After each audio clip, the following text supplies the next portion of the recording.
how do you get that message across to the average drummer who is looking to buy a drum set or wants to get something that's good, but would associate that with quality? And that was the relationship when Tommy Lee came on board. Hello and welcome to Starting Small. My name is Cameron Nagle, and what you're about to hear is a resilient story to an entrepreneur's journey over the brand that we know and consume today. At Starting Small, I believe that everyone has a story to tell under one philosophy. Everyone starts small. Even these founders have once started where you are, in their parents' kitchen, basement, out of a wagon, and many more. At Starting Small, we discuss the strategies used, the obstacles overcome, and the successes of an entrepreneur's journey. So sit back, relax, and enjoy this episode of Starting Small, and make sure to leave a review to let us know how you enjoyed it. Hello, and thank you for tuning in to Starting Small. Today, I'm joined by Don Lombardi of DW Drums and Drum Channel. Don, thank you so much for joining me today. Thank you, and congratulations on your success doing these shows. Very informative. Thank you so much. Well, I like to start out the podcast with a little bit about your upbringing. Where did you grow up, and what would you say your childhood was like? I'm LA bound. I grew up in California. Not so many original natives around here in California, but in the San Fernando Valley. And my dad was in industrial real estate. Played a little bit of amateur trombone. My mom played a little bit of amateur piano, so there was music kind of in the house in those days. But I was attracted to the drums when I was about 9 years old. I saw some bands playing at a local park and started taking drum lessons at a local music store down the street, which is actually where I started teaching when I was 16, several years later. But I did that only for a short period of time and then got into sports and other things that were driving me in school. And so I kind of let drums go on the back burner and did the baseball thing. And then when I was 14, I saw Buddy Rich, and I saw a television show that one of the early shows that opened up with a close-up on the drums playing the hi-hat ride cymbal pattern. Yep. And I just said, Dad, I want to do that. So I didn't even know about the rest of the drum set or care. I wanted to go on the hi-hat. So we went down to the music store, and kind of a crazy start. The first instrument I had of the drum set was just the hi-hat pedal and two cymbals. Wow. So I would take that up to my room and had a practice pad and just would work as much as I can on getting that hi-hat sound the same way the guy did it on TV. Wow. Interesting, many years later, talking to Peter Erskine about his approach towards teaching Neil Peart, because Neil wanted to, get more into swing patterns and doing the Buddy Rich Memorial Concert, which I was fortunate to produce with him. He said he wanted to get into learning more about swing. He had studied with Freddie Gruber earlier, but wanted to get back into it. So I hooked him up with Peter, and it was great because Peter said the first thing I gave Neil was about 3 months of just the hi-hat only. So I didn't know that was really important when I was 14 years old, but fortunately the ability to, that's what I wanted, that's what I got. And then I worked up with drum lessons and added a snare drum. And then that was a big thing. I'm adding a snare drum. Now I got a snare drum and a hi-hat. Now I got a kick snare and hi-hat, and built a drum set kind of around that. So when I was 14, I kind of made a decision that I wanted to be a drummer. I was just attracted to that. It was appealing at a couple different levels. One, I guess almost you could say from a business standpoint, although I didn't think of it like that, but you're your own boss at that point. So, there was expectations of my parents to be a lawyer, get a college degree, to pursue other avenues. Just like, well, you want to be a drummer, that's fun, but are you going to make a living as a drummer? Classic story, as a drum teacher, I started teaching this young student, and his parents were both doctors, which was great. So they would drop him off, and he was 14 or 13, 14, and he studied with me for a couple of years. He was in high school now. And so at the beginning, it was like, we want our son to take some music lessons, and he's attracted to drums. So we're excited that you'll give him drum lessons, and really excited that he wants to learn, to play drums. And that was like a great, we had a great relationship. I always did, between the parents of my students and myself. But a couple of years later, they come in and say, Don, you got to help me with this. If you could talk to my son, he wants to be a drummer. And I'm just like, I guess I did too good of a job as a drum teacher. I can't tell him if he wants to be a drummer, he should go ahead and be a drummer. But you go full circle. So Wow. 15, 16, I had a great local music teacher who was a studio player in town, did a lot of shows, gave private lessons. And then I kind of outgrew him a little bit and started playing. My first professional job was when I was 16. Actually, my senior summer in high school, I went to Las Vegas with a show band. Wow. I auditioned because a friend of mine was a bass player, and he said, "We need a drummer because we're auditioning other people for the show band. Do you want to come and just fill in for the day?" And I filled in, and this Don Palmer was the guy's name. He had a popular comedic type show band, Don Palmer and Cindy Lane. And he said, "Hey, you want to go to Vegas with us for 6 weeks?" I was like, "Whoa!" So it lapped over to the first 2 weeks of me going back to my senior year, which panicked my parents that I was like running off to Vegas and I'd never come back. Wow. It happened to our drummer's son, but I did come back and finished high school, of course. So Amazing. music was always part of my life, and I was if you look at that period of time, it was amazing from a drumming standpoint and from a music standpoint too, because I was born in 45. So in 60, which is when John Coltrane hit with Elvin Jones. A couple years after that, the Beatles hit. You were just inundated every couple of years with something new that was being imposed on you as a drummer to learn how to do.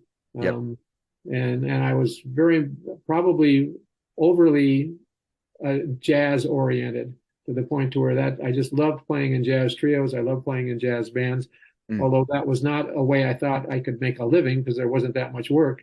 And there was far better. I'm like 17, 18. There's professional drummers that are playing jazz in town.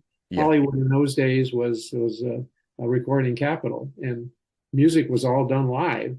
I mean, in those days. So you could be a recording drummer and do that for your whole life and never work a club gig.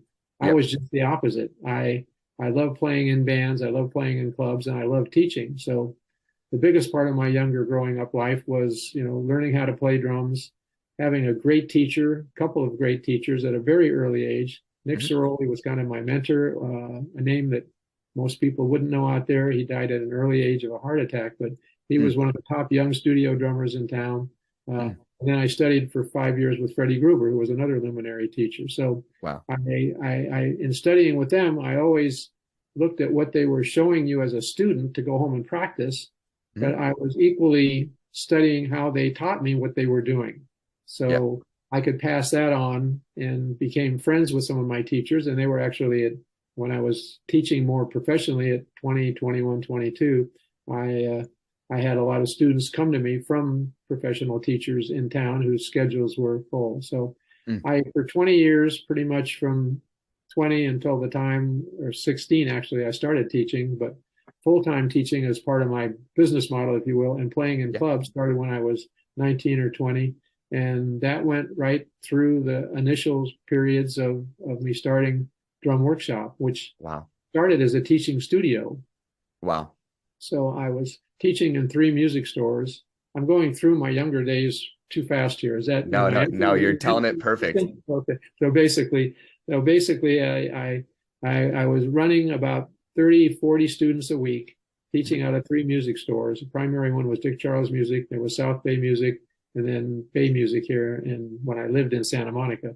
But Dick Charles Music in Glendale, I was there 3 days a week. I was teaching 5 days a week, eventually running 40 to 50 students a week, plus playing 5, 6 nights and afternoons, whatever would come up that you would, never turn down a gig, whatever it would be. But in those days, and hard for younger drummers to think about this today, but you could be a drummer in a house band. There was a club called PJ's on the Strip. They had a jazz room in the back. They had a piano player there that was there for years, and he had a trio. And so I worked with him for a while. Then the owner of that club built another one. We went on. To tell a young drummer today, I worked in a club for 3 years or 4 years. Every year you have a contract to go another year. They're like, whoa, I played the 11 o'clock set at the Whiskey, it's like for an hour. That was my club experience. So I got in with a rock and roll band when I was 19, 20, 21, which was a spinoff of Buddy Holly's Crickets. one of the original members of the Crickets was Nicky Sullivan, and he formed another band out here in LA, and that was a rock group, and it was a very popular club in Hollywood. So I did that, and then I got a call, actually, when I was with another show band, by this jazz piano player, studio singer, and he said, I've got this contract for 2 years at this club. If you want to be my drummer, I want you to be. So for me, it was like perfect because I loved teaching, then going to the gig at night and playing. I got to do, kind of both. And that gave me financially put me in a position as good or better than guys who were going out and touring in those days. Because you didn't have the Madonna, Michael Jackson, you didn't have these huge fees that these drummers were getting, these major mega tours. They were far and few between.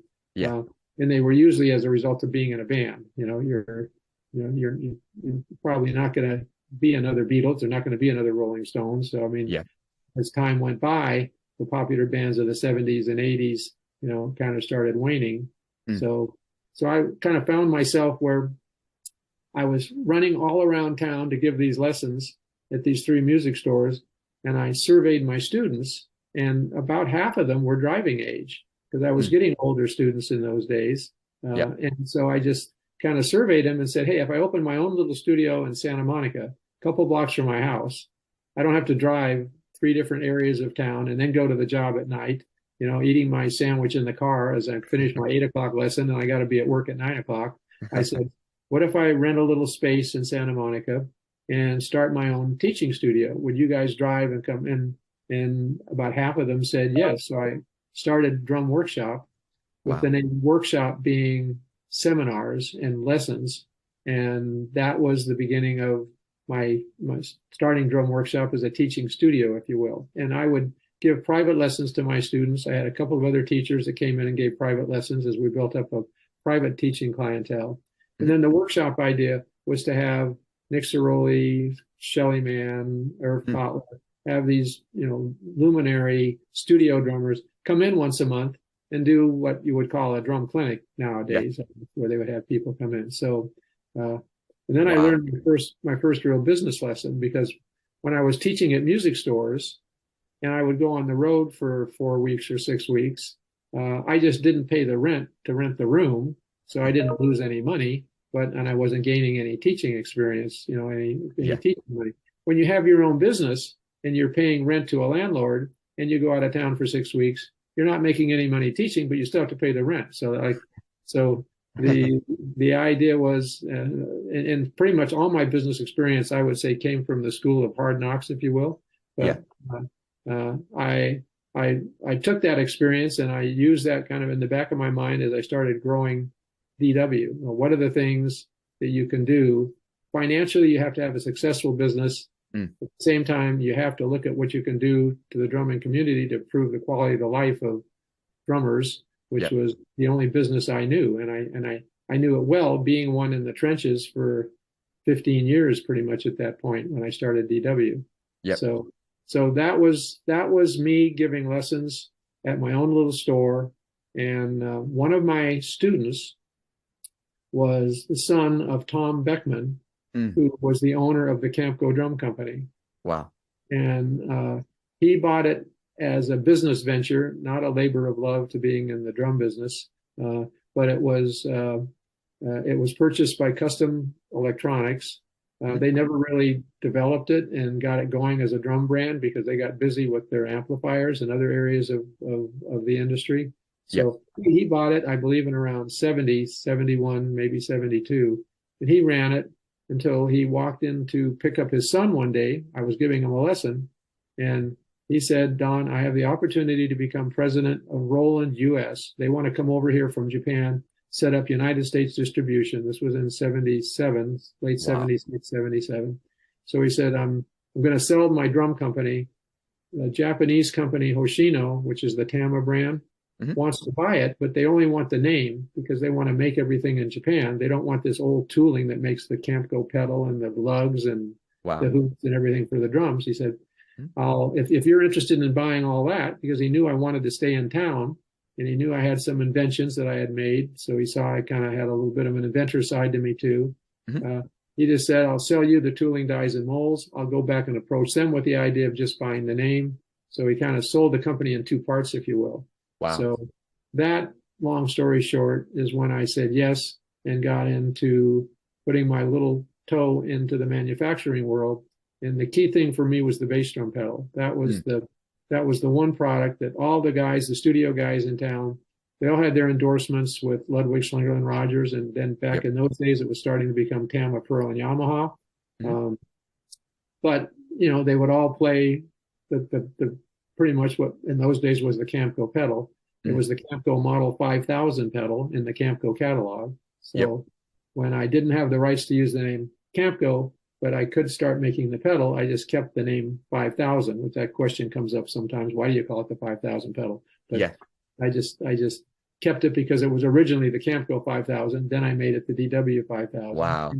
And started knowing how it had been somewhat abused from a manufacturing standpoint, because it was made the same way it had been made for 20 years, but drummers weren't playing the way they did 20 years ago. So it felt really good for the jazz guy, but when the rock guy took it out, it wasn't really holding up. So my first challenge was like, how can I take a product that feels great and make it roadworthy without changing the feeling of it? And we came up with, fortunately, in those early days, I got many patents that allowed us to make improvements on that one product, which is what we got into.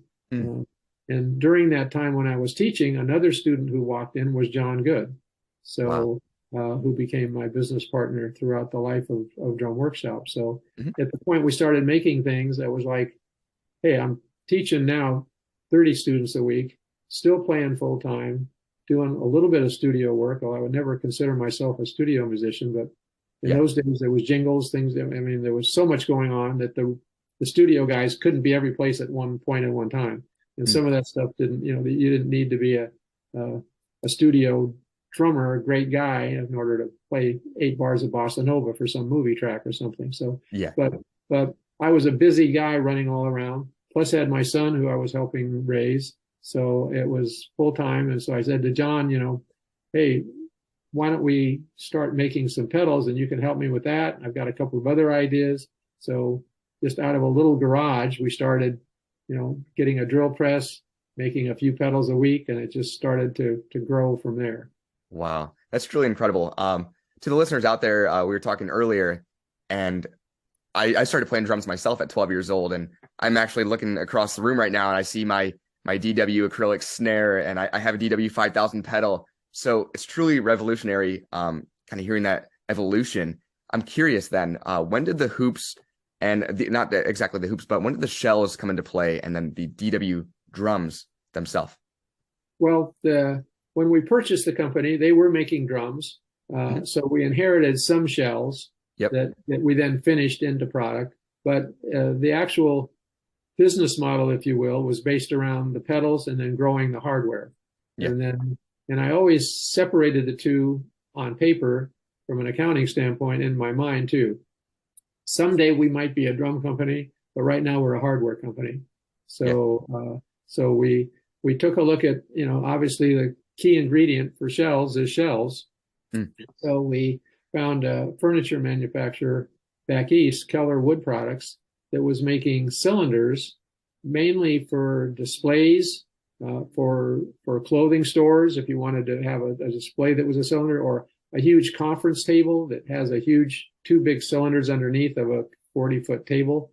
They made these huge cylinders, which were round, and they made some that were about the size of a drum shell. So we just went to them and said, hey, what would it take? And they were starting to look at that industry, because there was really no custom small companies in those days. It was all dominated by the majors. But there was a company that made Gretsch shells and Jasper Wood Products, but they only made a certain type of a shell, and that didn't work for us. They didn't have machines that would make an all maple shell. They had to use a softer material, a gumwood, which became part of the unique Gretsch sound, which we still make today, which is, we'll get into that later.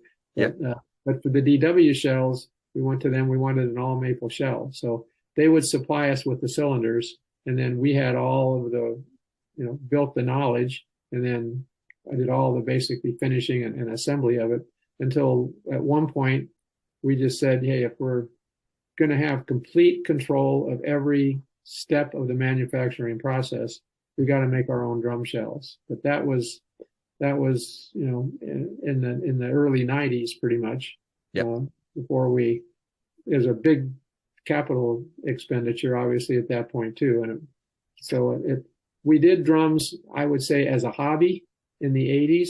Yeah. We would make a couple of drum kits a month. They would go to studio guys.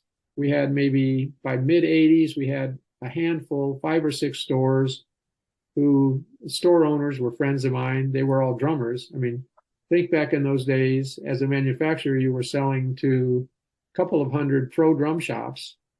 Were drummers that went into to open up a drum shop. So yeah. You weren't, I never felt like you could sell something to a drummer.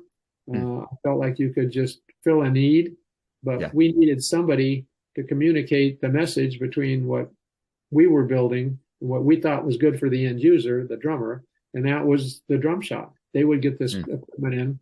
They would be as excited to show somebody the new spring we put on the pedal or the new universal or check out the DW pedal as we hoped the end user was when he bought it. So our supply chain kind of became, we would invent things that would be brought to me or that I would have an idea would fill a need that was not being filled by the major big companies.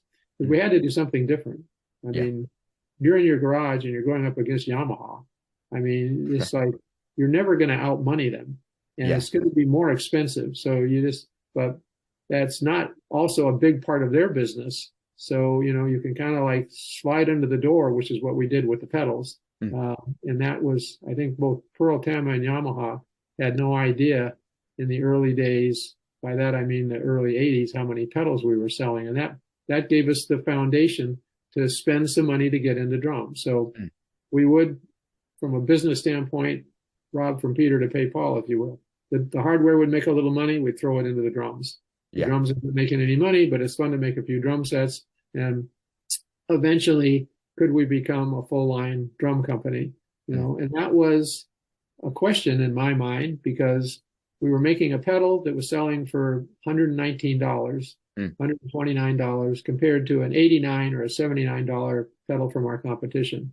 And we were selling them successfully. So it wasn't that much more for somebody to spend. It was a lot of money back in the 80s, but it wasn't that much more for somebody to spend for the fact that it was immediately making it easy for the drummer to do what he was doing. Yeah. So it's kind of like, it was interesting for me. It was kind of like, I love giving a drum lesson. That's why I'm, so excited about Drum Channel, part of my future now, as I continue with that. But because you can immediately get a response from somebody. But another way you can, which I never thought about when I was teaching, is if you make a product and say, hey, try this. And the guy go, whoa, that makes it it makes it so much easier. You kind of like gave a guy a lesson in a way because, you're expanding the horizons of what he could do. And then when you give him a lesson, he can see that the thing between him and the sound that he's creating is not getting in the way. So so if you have a good pedal and you're not able to play what you're trying to play, you got no cop out. You just got to practice more. For sure. If the pedal's not working, it doesn't make any difference how good you're going. You're going to be struggling a little bit to get out what you want to get out. So, so in the early 80s, and in the mid 80s, we started making drums and we were getting them to 5 or 6 music stores that would bring in one drum set.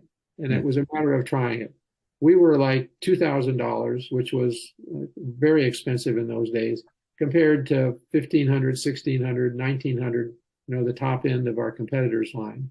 So, but we had some of the closet drummers, if you will, who all were endorsing other companies, but would have a DW kit, for certain sounds that they would want. They would all have a Gretsch kit for certain sessions they would be doing, even though they'd be endorsing other companies, because their life was in the studio. So it wasn't like what 1,000 people saw if you're in an arena. It's like, what did the microphone hear? And for us, the microphone was probably our biggest artist relations person, if you will, because rather than going and asking somebody if they want to play the drums or try them, just put them in a studio where an engineer is miking them. And it's like, hey, we're going to do some tracks on this session next week. Can you guys come over and do it? Talking to a drummer. And they show up and say, well, I don't have to bring your drums. I have a drum kit here you can use. So then I get a call. Hey, I didn't know you guys made drums. I just did a session at Ocean Way and I played on a DW drum set. Are you guys making drums? So, yeah, we are, but it's not really serious part of what we're doing yet. But well, we kind of filled the underground pipeline. And then some of these guys started coming on board. One of our first early artists was Danny Serafine. Wow. In terms of a crossover artist, somebody that was known for being in a really big popular band. We had some great drummers with Larry London. We had great drummers who were playing in the studios and playing, with bands that were starting to use DW drums. John Ferraro. I mean, these were touring drummers who would go out with Barry Manilow and big artists. But to be actually a member of a band who was switching from a big company coming to DW, Danny was kind of like, that was like, whoa. So he left a major company to come to DW, this little company that is making drums. They must be a drum company. I didn't know that. I thought they made pedals and hardware. So, and then that was in the 80s. And the later 80s, we started doing a little bit more with the drums. And then we started looking at like, how do we actually make the leap from going to be a hardware company to a drum company? Yeah. We've always kept the two separate to this day in our minds and in our the way we not only market the product, but the way we look at manufacturing. We have a whole team that works on pedals and hardware. We have a whole team that works on drums. So we can build, and now we're getting into all these other things with electronics. And that's another whole world we'll touch on here at the end. But the and Latin percussion instruments. And so the goal was in 1990 to go to the NAMM show, which was our big trade show back in those days. It's an industry show where all the manufacturers show their products once a year to everybody, to explain that to your viewers. So the goal was to go to the 1990 NAMM show with a catalog, and the decision was, I've got a 12-year-old white Ford van that's falling apart, so that we use to deliver products, and I use to take the kids to school. And it was $30,000 for a brand new one, and it was $30,000 for a drum catalog. So we sat down and said, look, let's do the drum catalog. Go there and with a real catalog, just like Tama, Pearl, and Yamaha and Ludwig, and we're going to look like a drum company. I mean, this is $30,000 for a catalog was like astronomical amount of money for a little small company. So you're kind of gambling the farm at that point. But I wanted to, if you're going to do it, do it right. So we went there, and this part of the story is somewhat documented, but I had told Chris, my son, who was in sales at that point, that, and John DeChristopher, I think, was with us then those years too, in sales. I just said, look, the goal is for us to get 15 kits out into the world, one at each of our top 15 dealers. So that would just say, hey, we've primed the pump. Let's see if anybody will spend $3,000 on a DW drum set, you know? So, and because do they know that they're really great drums? Do they, what's the stepping stones? So we went to the January show, and it was a 3-day show in those days. And at the end of the first day, Chris, my son, said, I got to get together with you, Dad, and the other guys here, and that's John Good. So I'm immediately I'm going to pump everybody up, and it's going to be okay. It's just like, look, we gave it our best shot. And if we can get maybe 2 or 3 out there, maybe 15 was too much, little by little, it'll kind of grow. So I was going to, in the damage control mode, or, build everybody's morale back up. So he got us together, and I said, look, it's going to be okay. He said, no, Dad, that's not the problem. He said, we've sold 40 drum sets on the first day of the show. Wow. We could make 5 a month, maybe, and not legally back in those days. I mean, we didn't have an official spray booth. We were just doing it kind of as a hobby. So that was another huge business lesson, which I hadn't prepared for. We had built a credibility and a relationship with drummers and a quality standard based on the pedal. So they bought a DW product, cymbal stand, something that had something different about it, because I would never just do another song. let's not make a cymbal stand unless we can make one that has better features. The Yeah. adjustable filter, thicker tubing that doesn't crush. I mean, things that makes it, yeah, it's going to be more expensive than everybody else's, but you're going to buy one and you're going to have it for the rest of your life. So Yeah. the thought was like, we had done this and built this relationship. I figured when we started with a drum set, going from a pedal and hardware to a $3,000 item, I would have to go through a 10-year period of building that all over again, like I did through the 80s with hardware, but not true.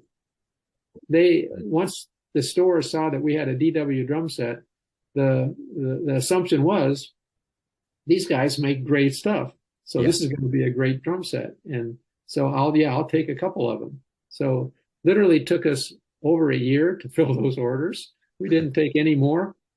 That was in 1990, and we moved from our little space in Newbury Park, which is an area here in Southern California, just north of the airport of the main area where I grew up, about 20 minutes, and into a 30,000 square foot building that allowed us to start getting into buying machinery and equipment that it take to make drums. And from an artist standpoint, going back to deciding to go to that show with the catalog, the biggest driving factor for me was, yes, we had made pedals that all drummers were using. We had made a few drum sets a month that only kind of aficionado guys were using. They were buying it because they wanted the particular sound that they were getting out of a DW kit and resonance. That was different because our shell construction, our manufacturing standards were different than the competition. But though at that point you're selling to the astute, if you will, the engineers, the recording drummers.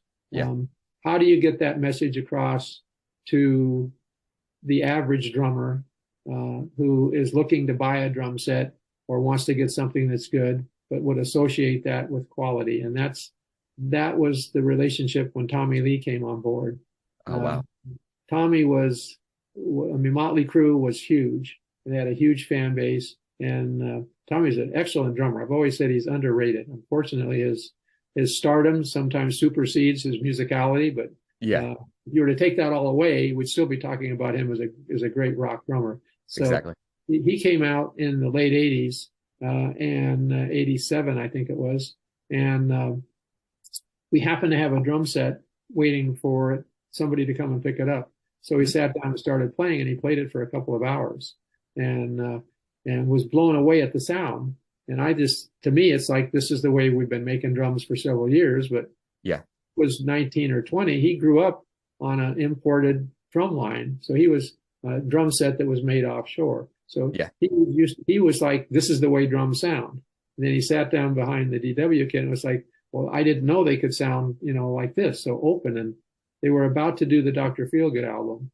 That was done, I believe, in Canada. And it was some type of ambient miking. But he just said, I've got to have this drum set to make that album. And I didn't bring up endorsements or anything because we were barely, wasn't paying myself. We were barely paying our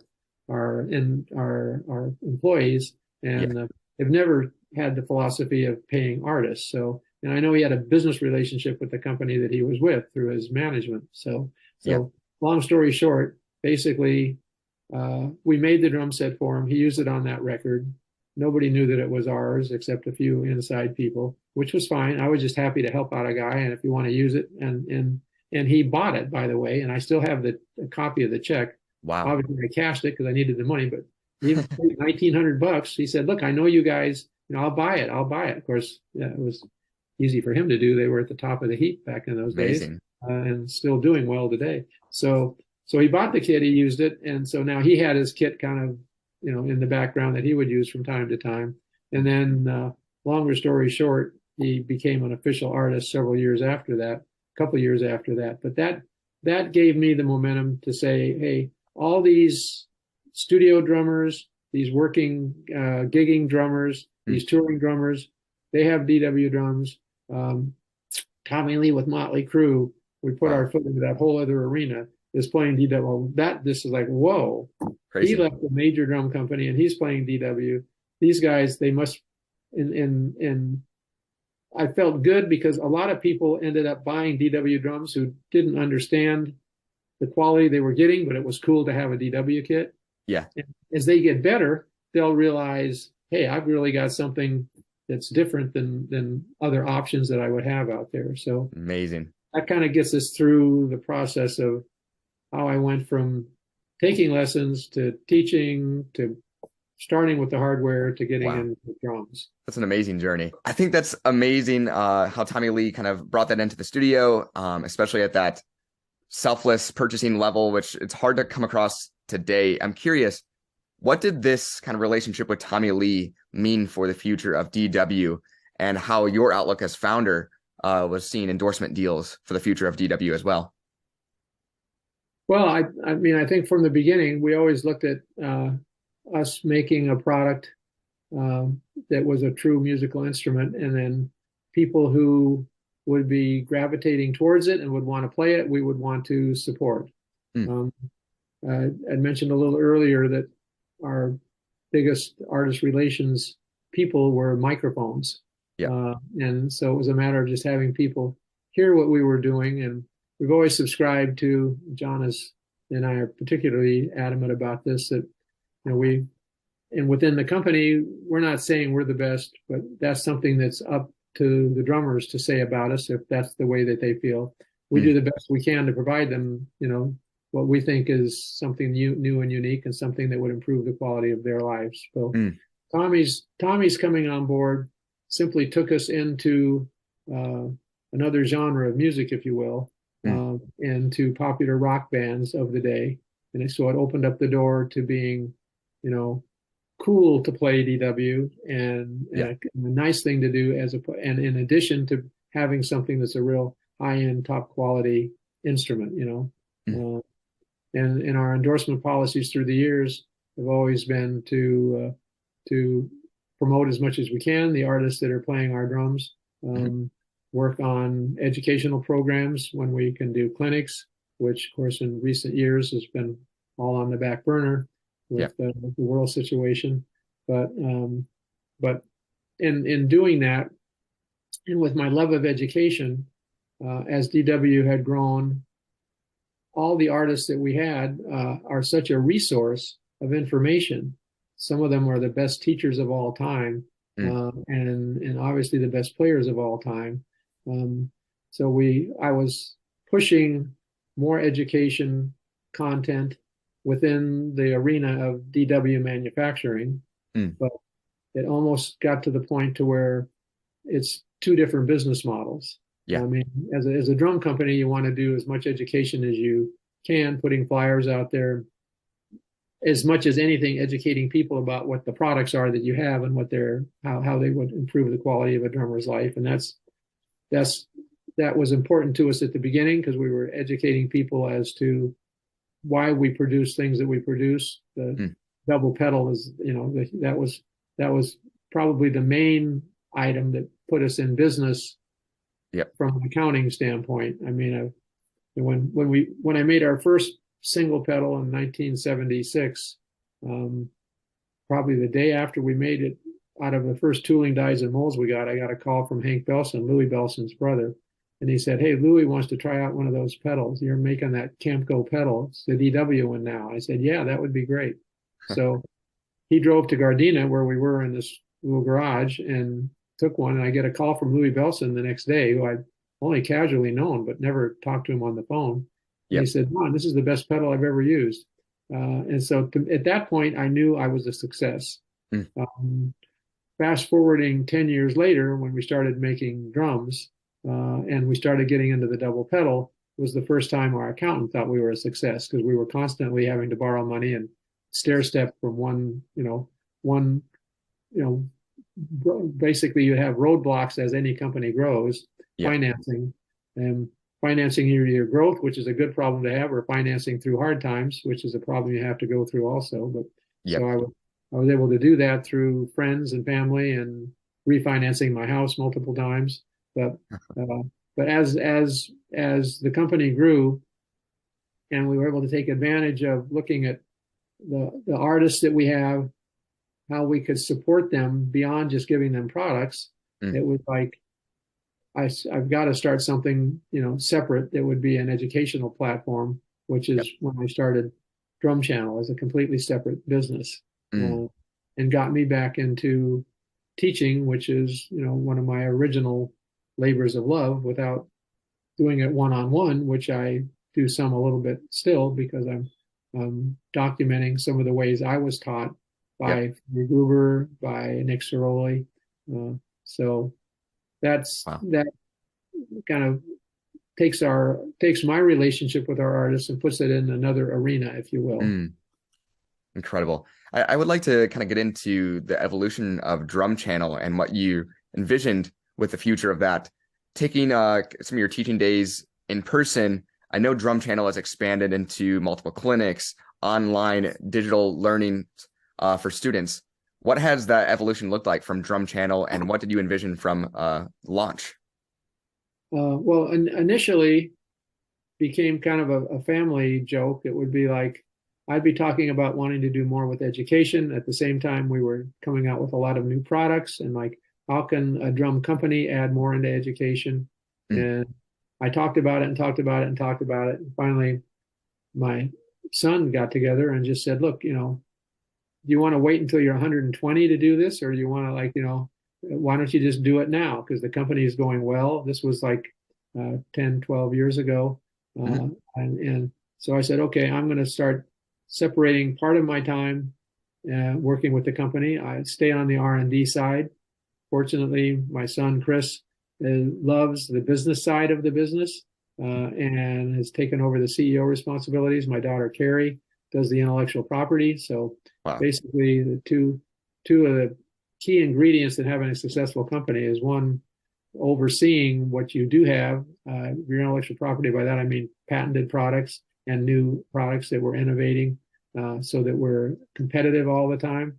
And then Yep. running the business, which has to do with making drums partially, but a lot of it is all of the standards and controls and everything you have to comply with in order to be a manufacturing company in Yep. California, which there's a huge list of things that you have to do. So he was running the business and growing the business, watching the pennies. I continued into the R&D side of it, which I do now with our R&D team. Mm. And that you got to look at what got you where you are at, what I was best at. I think one thing I was good at was knowing what I wasn't good at. Yeah. So at that point, I got to hire somebody who is good at doing what that is, that I'm not that great. I'm a horrible salesperson. So we would need to have good salespeople. So I was like, okay, I'm going to start an educational website. What I wanted to do was have a vault of information from some of the best teachers in the world. And the internet was starting at that point. YouTube was starting at that point. We're talking about 15 years ago when I started putting this together. And Mm. it has been through the years pretty much a labor of love. I've financed it personally. Wow. And we're at a point now where we're going to take it, kind of to the next level, if you will. Mm. Have a marketing team involved, have more people that I'll be working with that will not only message the idea of what we have, but as strange as it sounds, you're teaching. I was teaching a student, back in the day when I'd have you start on a pad, then you'd get a snare drum, but right now Yep. there's the instant gratification. First thing you want to do is play a rock beat. Yep. So there's a different mentality set of the consumer. Yep. Beyond even taking drum lessons, it's understanding that taking drum lessons is a good thing. Yep. I'm a huge advocate of private instruction. I haven't met a drummer who didn't think he would have been better off if he had the opportunity, or if that opportunity wasn't part of what changed his whole career and his outlook, Mm. made him the drummer that he is today. So, Yep. so and I can belabor this point way too long, but if you No. look at what we're doing as drummers, and this is what we have as the mission of Drum Channel, it's how you play, what you play, and why you play it. Yeah. And what's missed by a lot of young drummers today is learning how to play. They immediately want to see somebody copy what somebody is doing. So you're seeing what somebody is doing, you're copying what they're doing, without really learning how they learned to do that in the first place.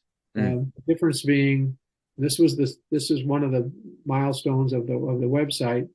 There's what Freddie Gruber taught, what Murray Spivak taught, all these great young drummers today, David Garibaldi, Vinny Colaiuta, I mean, they studied with these guys. They weren't sitting at a drum set learning a rock beat. They Yeah. were learning how their, and this is the connection that those teachers used, how their mind would tell their hands what to do. And that's what Freddie would say. That's what Murray Spivak would say. I'm not teaching you how to play drums. I'm teaching your mind to tell what your hands, what they should do, because the stick is a natural extension of your hand. The stick isn't going to play something. Yeah. You're not going to produce something by knowing that you're going to, I want to hit this drum 3 times in a row, and then I want to hit that drum twice. You know, you can copy somebody and you can say, okay, he hit it 3 times and he hit it twice. But it's like, you want to hear a certain sound, and you want to realize that in order to do that, you've got to raise your forearm up. You got to come around. Maybe it'll be the molar method you'd be using for that. Maybe you should open your fingers up and close them. Yep. Why do these guys sound so good? And I don't sound quite as good. I'm playing the same beat, but how come he got the gig and I didn't get the gig? Yeah. What did it better for him? Why does it feel better when he's playing it than what I'm playing it? And there's so many places where you can learn what to play. And I'm an advocate of all of them. I don't know a drummer who wouldn't hear another drummer that he might pick something up from. Alex Gonzalez is at a going back from the gig at night with Mana, and here's a Holiday Inn band playing at a wedding, and the drummer does something that like he had never done before. So he goes over and at the end and show me how you did that. I mean, you can, anytime you're seeing another drummer play, you can learn something. For sure. All the greatest drummers in the world, watch them play and you will learn from them. But there's if you're needing a drum lesson every day, there's probably something missing, because if you're getting a good drum lesson, you should have enough to practice for 2 weeks before you come back and see if you did a good job at it and then take it to the next level. So that's learning how to play. So we've documented the Chad Wackerman has a course documenting the way he learned, the way David learned, Garibaldi, the way all of his brothers learned. Several of the greatest drummers in town today learned how to play by going through this step-by-step method every 2 weeks, and he had to practice 2 hours a day. So there's not, there's no, if you're going to get the end result, you're going to have to put the time in. But but the information is there, and then we have kind of our what we call our artist in residence on Drum Channel is Chad, Thomas Lang, who will take your rudiments and your technique to another level depending on how much time you have to practice. And watching him play is educational, but it's almost just as entertaining, because he does something that you're just like, what was that? I can't believe it. Greg Bissonette, really down to earth with grooves, beats, and fills. Greg is Mr. Vocabulary. So if you're ever in a situation, the guy turns around and says, hey, look, we're going to play this, or we're going to play that, or let's do this, you're going to have the basic understanding of how to play all those beats. And then that's learning how your body works to play something, learning what you want to play. And then Terry has a great course, as do other musicians on the site, on how to learn to play that musically. In other words, why did I choose to play that, or more importantly, not play that at that particular point of the song? And therein lies the other missing link. So many drummers today are playing at home, which is great, and copying people, which is great, but you don't want to miss out on the experience of having a conversation like we are, which is what you do when you're with a band. That's the fulfilling part. Absolutely. So Drum Channel kind of started out as a vault of information, where I was just building up from all these great teachers that I knew, and a course that I'm putting up now that I've been on my bucket list, which is the way Freddie Gruber broke down Buddy Rich's technique, so that if anybody really wants to get inside of the mechanics of how your body works and work on that, that's, we've got the information there for them. Wow. If you want to become a hobbyist amateur drummer, it's the best thing you could possibly do in your life, in my mind. It helps so many other areas. So then you can come on and learn just to play a basic rock beat. And I can get you playing drums by tapping on your feet and your hands and counting 1 and 2 and together, right. In 5 minutes, you'll be able to play Billie Jean. But, amazing. So just to have fun doing it, which is another area. So I don't look at us competing with anybody. Drum Hill gives you an opportunity to see a whole bunch of drummers doing what they're doing. Yeah. YouTube is free. It gives you a whole bunch of opportunities to see drummers doing what you're doing. The Academy section of Drum Channel is like going to school. It Yeah. takes practice, patience, perseverance. We're not selling you a value or selling you anything. There again, I'm a horrible salesman. So the whole idea is we have information there. And I can't imagine me growing up or any drummer who would have an opportunity to study with Greg or Terry or Thomas and take an hour lesson with them. And you would go like, well, okay, but like, are you going to be running a special next month? Gee, I'll spend the extra $20 if I get what I'm going to get out of this is 10 times more than whatever I'm putting into it in the first place. And if you're trying to spend the least amount of money possible to learn how to play drums and you're in that financial situation, God bless you. You do whatever you can in order to get there. But if you want to make an investment in your career, take some private lessons in conjunction with Drum Channel. You're going to learn the fastest and get the most out of anything that you'd be doing. So there's the Academy section of Drum Channel, and then there's the entertainment side. Guys started coming out doing lessons, and it's like, hey, I want to can I play along with a bass player? What if Chad Smith's like, I have a band I play with when I'm in town. What if I bring them out and do something? So obviously, more fun for the drummer to be playing in a band than giving a lesson. These guys who are not teachers per se, they just want to show you what they're doing. So we just started saying, yeah, let's do that. And let's sit down and talk too. We'll have roundtable discussions, which I continue to do what we call Lombardi Live. Every Tuesday at 5, I do an interview with drummers. And we do roundtable interviews too. I mean, when you got Neil Peart and Jim Keltner and Charlie Watts and Chad Smith and these great drummers sitting around talking, I just like, growing up, I would rush behind the stage when they finished playing a set to see if I could get into a 2-minute conversation but to be a fly on the wall and hear these guys just sitting around talking about their careers and how they did what they did and why they played it. And it's another great way to learn. I think the entertainment section of Drum Channel almost is as good of an educational outlet as the actual lessons. Yeah. You can learn how to do it, but when you get these guys talk about how do you think you got the gig? Chad Smith, 60 people or 40 people auditioned for the Chili Peppers. You got the gig. What do you think you did different? You certainly didn't fit the bill looks wise, because these were like, long hair hippie guys auditioning for drummer. And there's a guy from the Midwest is flying in with his hey dude haircut. So, but he did something that turned them on. And that's how you present yourself. If you're going to try and make a living at it right now, you've got to expand your horizons.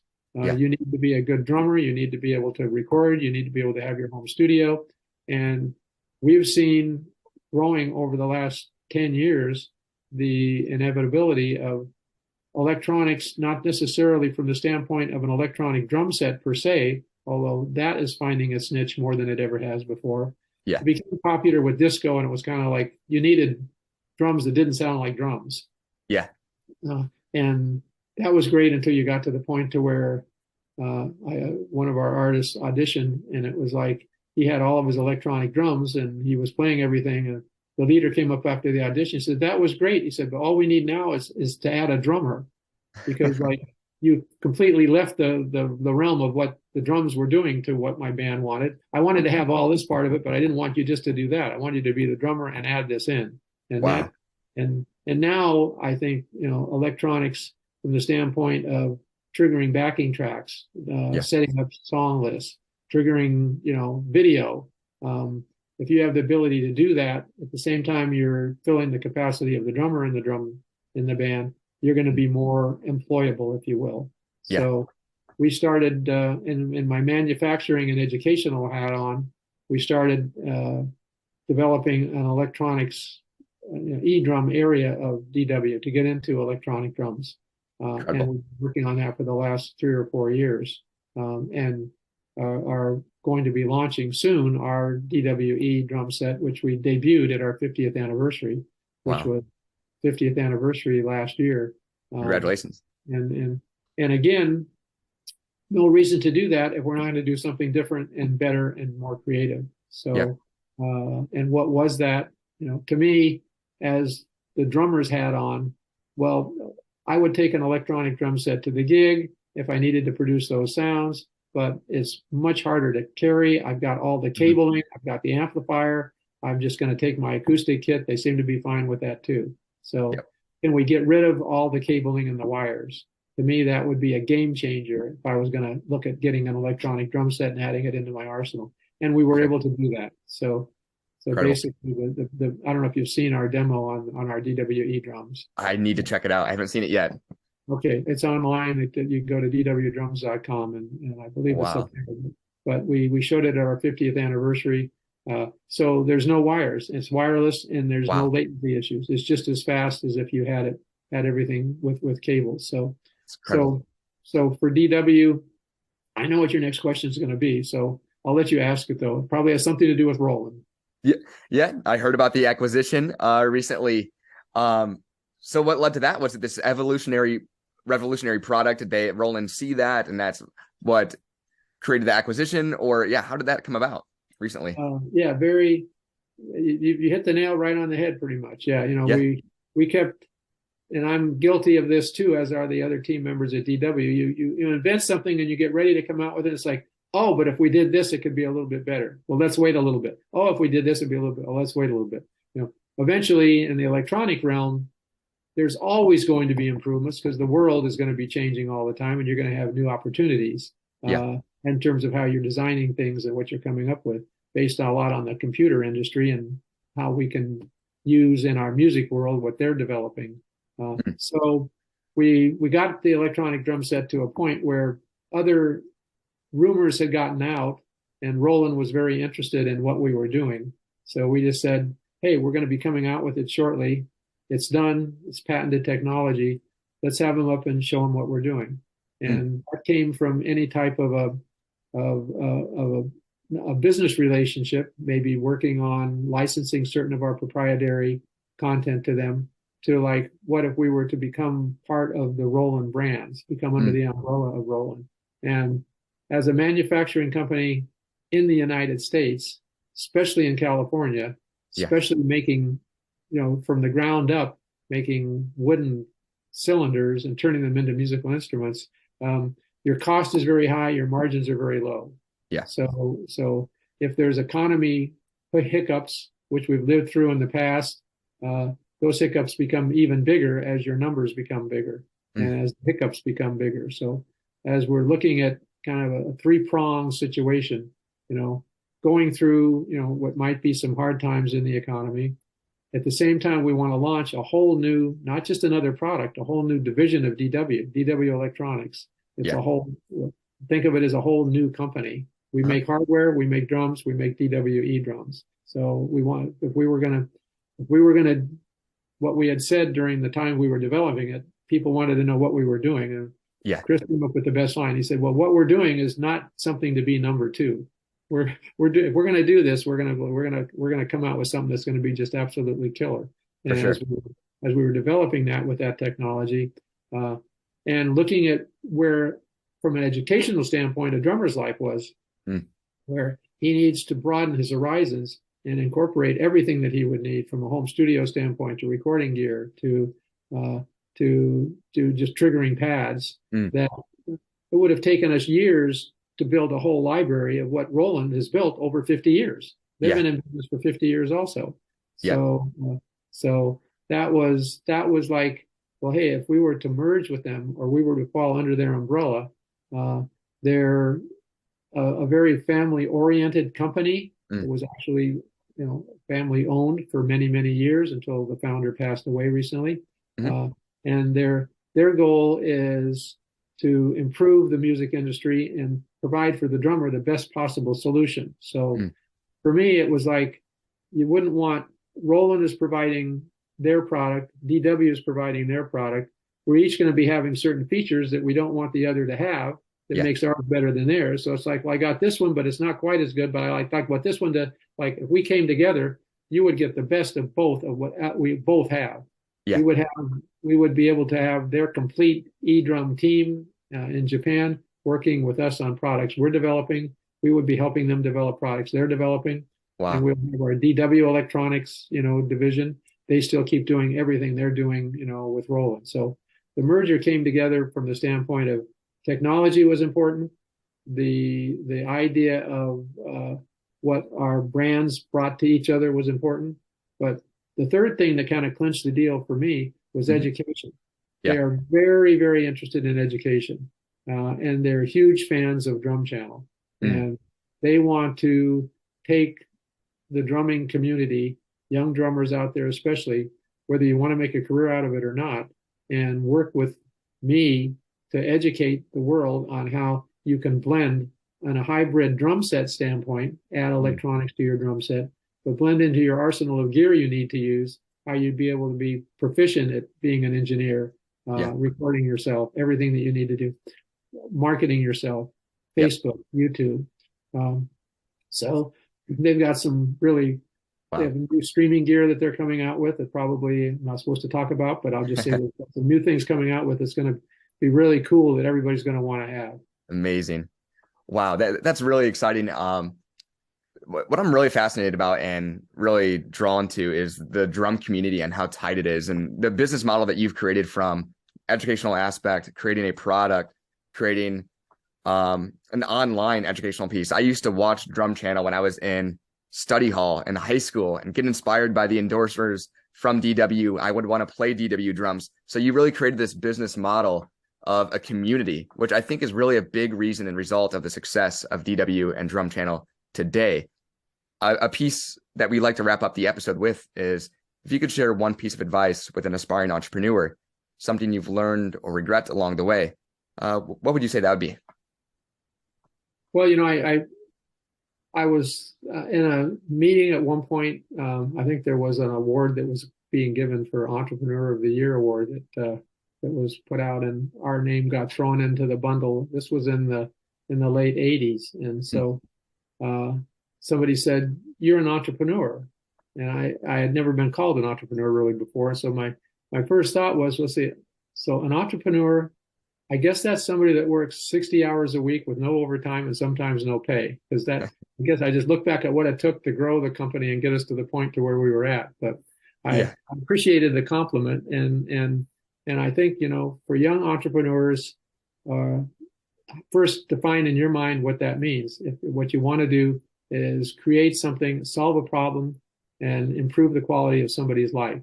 Hmm. So you don't become an entrepreneur because you want to make a lot of money. I Yeah. mean, you can be entrepreneurial and you can have great success, which can have financial success also, but you want to find a passion of what you feel really good about and what you feel you are good about, Yeah. something that you have knowledge about. I felt I knew the drumming community better than our competition did at the time. They were big marketing firms, manufacturing companies. They had another mission that was different than my mission. Mm. Um, they both have some of the same goals. They needed to make money. They wanted to make money. They wanted to dominate the American drum industry. I needed to survive, so I needed to have a company that was financially successful. But our Yeah. goal was to improve the quality of the life of the drummer, both from education, we're doing with Drum Channel now, which Hmm. is, again, a separate company. You don't have to play DW to be on Drum Channel. In fact, many of our top lessons are done with artists who are sponsoring other drum brands. Hmm. It's all about what information do you have that I feel is important for the community to want to know. So and you hear this sometimes, you want to follow your passion, but you want to find out what you're passionate about, that you feel you have some uniqueness to offer, Mm. and then never say no, because there's Mm. going to be naysayers. I mean, I started in 1979. I went to the bank to borrow $3,000 in 1980. Interest rates were 18, 19%. Wow. Uh, the three American drum companies, Ludwig, Slinger, and Rogers, had all been sold to other companies. Mm. We were being dominated by labor rates in Taiwan from Tama, Pearl, and Yamaha at $1 or less an hour. Mm. Ludwig was at $7 an hour. So, it was just like there was no way the American companies could continue to compete. Mm. I even saw that coming, and I was in band when I was supposed to be in some business class, I'm sure, in school. But I didn't. I just, as an armchair referee, I could see that there was problems out there. So Yeah. if you see you can solve a problem, and you have either an invention that's patentable or just an inventive idea for a company, you can be successful at it. But you Mm. have to have same things we talk about on Drum Channel. Actually, I haven't thought about this before, but our mantra is patience, practice, and perseverance.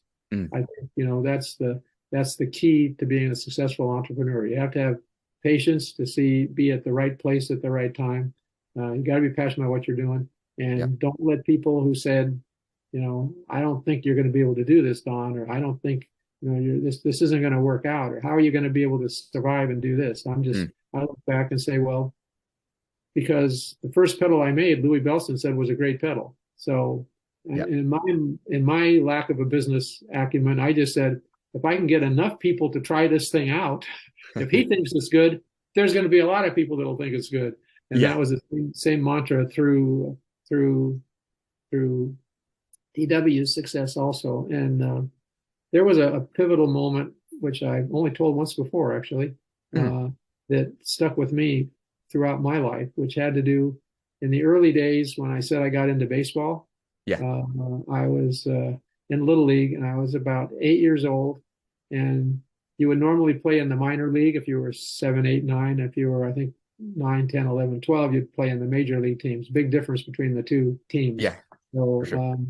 I fortunately had an older brother who played with me a lot, so I got pretty good. So my dream was like, could I do what we would call an audition today, what you would call tryouts in Mm. baseball?